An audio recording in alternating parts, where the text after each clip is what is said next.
ये साहिल समंदर नहीं भाई, ये मियाँ वाली दी चश्मा झील है। चस आ गई है, यकीन करो कि इतना खूबसूरत मंजर हर पासे इवें नज़र आता है कि जिमें कराची के उत्ते बीच उत्ते अस खड़ोते होंगे हैं या साहिल समंदर के उत्ते।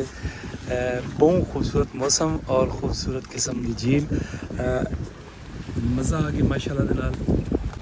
शहर के बिल्कुल नाल चश्मा लेक की कॉलेज से बड़ी खूबसूरत है माशाल्लाह दे नाल। सारे दोस्त अहबाब भी बिल्कुल इंज लगता है कि जी वैसे समंदर से खड़े हुआ। ये मियाँ वाली ये कराची का सैर समंदर नहीं सही, बहुत खूबसूरत दिखाए मियाँ वाली के बीच। लाला जफर सारे नाल है, डॉक्टर बागे अली सहवाग साहब भी सारे नाल हैं यार। इंतहाई खूबसूरत मंजर है। ये झील का नाम क्या है? चश्मा झील है। अच्छा चश्मा झील आते हैं इसमें ते कुंदियां दा एरिया है। अच्छा ते ये चश्मा मिराज के मकाम ते है झील। अच्छा ये असा इस टाइम खलोते हैं ग्रीन लैगून होटल ते। अच्छा ये उसकी पार्किंग विच खलो के ये जरा ता व्लॉग बनाने पे हैं। अच्छा ते बाकी तुसा नजारा करके नो। मौसम बड़ा अच्छा है। मौसम वाकई जबरदस्त है यार, मौसम अच्छा, मजा आ गया माशाल्लाह। चस आ गई है सही यार, बिल्कुल ही मैं लगता है यकीन करो कि दिल खुश थी गए कि जिमें असा सैल समंदर दुते खड़े हुआ ते हवा गोली खड़ी होवे, पानी उत्ते आंदा खड़ा होवे, चस आंदी पई है। यकीन करो ये सारा दोस्त गुलाम फरीद भी साडे नाल है सही। ये थोड़ा थियां लाला ये देख माशाल्लाह माशाल्लाह, पिछते देखो ज़बरदस्त किस्म का माहौल है। और इनू होटल का व्यू भी देखो सही। ये भी ग्रीन पत्नी व्यू इस तरह का कोई होटल ना है माशाल्लाह, ये भी बहुत खूबसूरत है सही।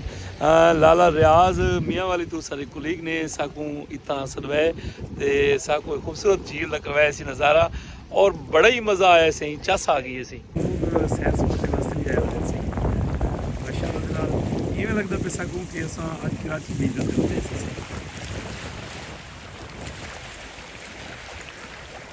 लाला क्या हाल है? वालेकुम सलाम। तुस इथों दे रहने वाले हो? जी इथों दे रहने वाले क्योंकि पिछे असां जाना गुड्डू बिराज दिया। गुड्डू बिराज दे हो? वात इथे आया कारोबार करेंदे करेंदे वात इथे जम गया। नहीं हुन इथे तुस मच्छियां न पेंदे हो? वैसे इथे ही मच्छे न पेंदे, वैसे फार्मा शर्मा दे मच्छे न पेंदे, ठीक है। अच्छा इथे सिर्फ कश्ती सैल सैल वास्ते ना कश्ती। अच्छा कश्ती रखी हुई है। ये क्यों के पैसे गिनदे हो एक बारी कश्ती ते चढ़न दे? जी मुख्तलिफ चक्कर होंदे, एक छोटा चक्कर होंदा, एक बड़ा होंदा। वात छोटे दे कितने गिनदे हो ते वड्डे दे? 700 600 ही नहीं गिनदे एक बंदे दा? एक बंदे दे नहीं, फी चक्कर। फिर चक्कर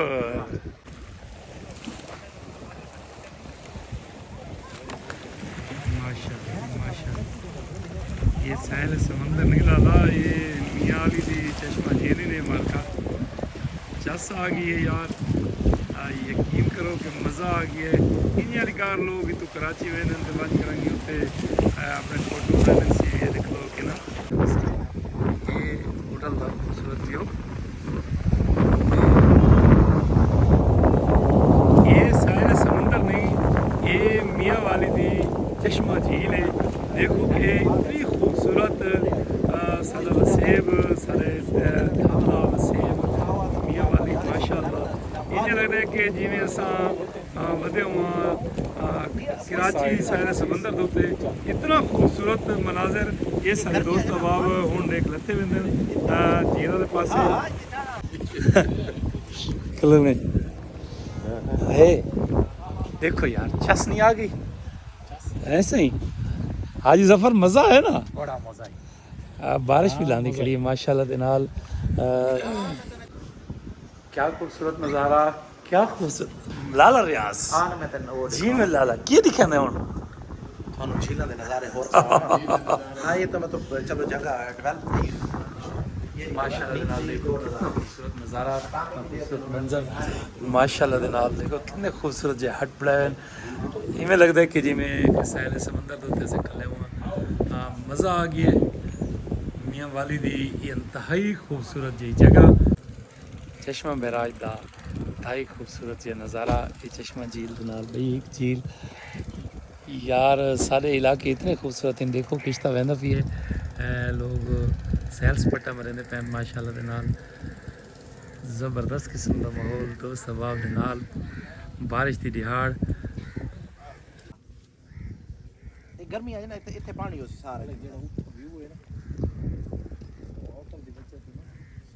इतने तक पानी होती गर्मी है। हाँ हाँ डॉक्टर बागे अली साहब इंजॉय कर रहे हैं। जनाब गुलाम फरीद भुट्टा साहब सर्दी मना के लगता है हल्का हल्का मील है तकड़े। लाला रियाज लाला देखो तो पालक होने लगा कला। मेरे को तो आपको थोड़ी थोड़ी सर्दी लगी खलोती है। मीठा मौसम तो मीठा इलाका तो कौन ही मियाली था।